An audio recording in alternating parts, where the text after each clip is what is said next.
Millions of YouTube TV subscribers remain without access to ESPN and really the other Disney-owned networks as well, as a high-stakes standoff between Google and the entertainment giant dragging now into another week with no resolution. Joining us right now is Rich Greenfield, LightShed Partners.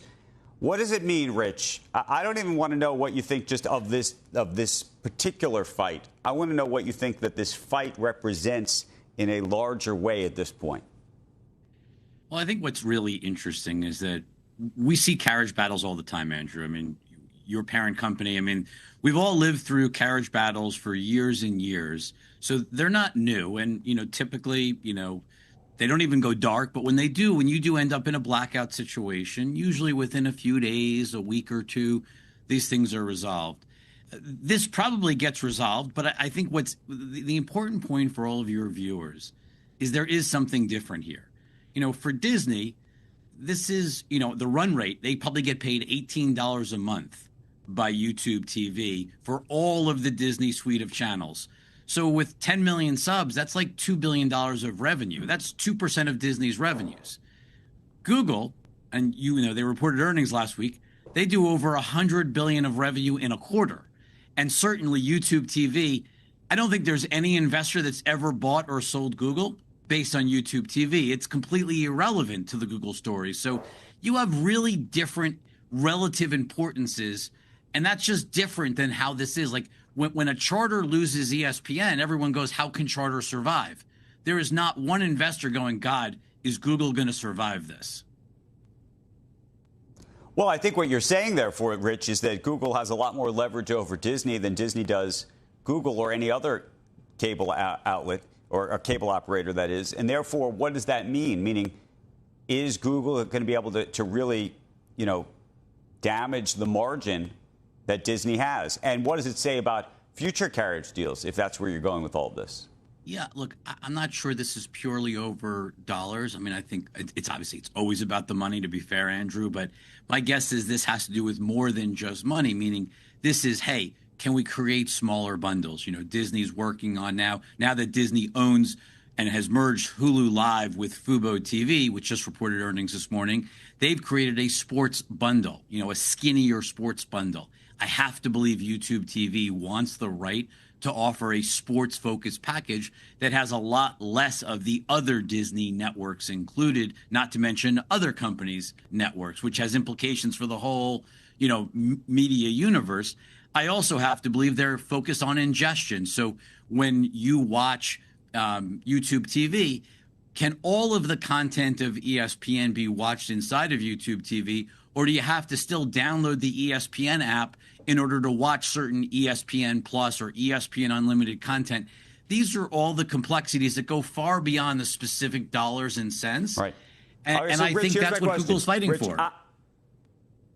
Rich, I happen to be a YouTube TV customer, as it happens. So am I. I think it's actually a tremendous product. And frankly, it would be easier, I would imagine, to be able to watch some of that Disney programming inside of that app rather than have to go off to Hulu or go off to ESPN or whatnot to go find, programming that wasn't live, if you will. What is the implication of Disney doing that? Meaning, if they go that route and were to allow such a thing, it, I assume, means that everybody else will have to allow such a thing. And then does it effectively all of a sudden disintermediate once again the consumer relationship? And how valuable is that relationship or not anymore? I mean, look, Comcast struck a deal recently, or NBC Universal struck a deal recently, where a lot of the Peacock sports content is now being launched onto a NBC Sports Network and then carried and ingested into YouTube TV. That was part of the NBC skirmish with YouTube TV last month. And so I think the implication, though, to answer your question, Andrew, is, YouTube is putting the consumer first. They want to have the idea. They believe they have the best product. It's why you have it. It's why I have it. It's why my team has it. Like, it is a great product. They are trying to provide and put the consumer first, especially when it comes to sports, so that all of your sports, if you're going to take a big bundle, you're probably a sports fan, and they want to have a one-stop shop where you watch everything sports in one place. That obviously isn't great for standalone sports applications like ESPN trying to build a standalone D2C business. But from a viewer, standpoint, the consumer and actual getting eyeballs on content, I think it's great. I think more people are going to watch NBC sports content inside of YouTube TV than if they had to go to the Peacock app. And I think the same thing would be true for ESPN if all of that content was ingested. So this is a really important, battle in terms of how it plays out and what rights and packaging YouTube is able to get. And my guess is they're willing to really go to the mat because the relative importance is very, very different between the two companies. But Rich, that now come back to me on one other side. How much of this is a dollars and cents story versus a consumer story, which is what the product ultimately looks like?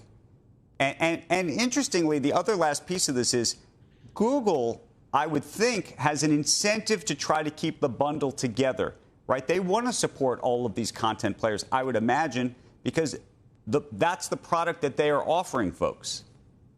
I think they want to keep the bundle together, but Andrew, they also want, my guess is, flexibility. So Disney's now offering, right, ESPN, Hulu, and the ESPN app for $30 a month on discount. They're offering a sports tier for $55 a month as a promo as part of Fubo's new packaging. And that Fubo packaging actually ingests ESPN Plus and ESPN Unlimited content, something they don't offer with anybody else outside of the assets owned by Disney. And so my guess is, yes, it's about the dollars, but it's the structure. So it's how do you package this stuff? What do you get? And all of that contributes to the profitability. I mean, Google doesn't like losing money. So my guess is Google wants to create packages that are more compelling and more profitable. And that's where the pressure is versus Disney. I mean, YouTube now, remember, they're 15% of ESPN subs. This is the fourth largest distributor in the country now for cable and like cable and satellite, but they're now the fourth largest YouTube TV, and they're growing rapidly. And so I think you have line of sight to within the next 2 to 3 years, YouTube is the #1 MVPD, vMVPD distributor in the country.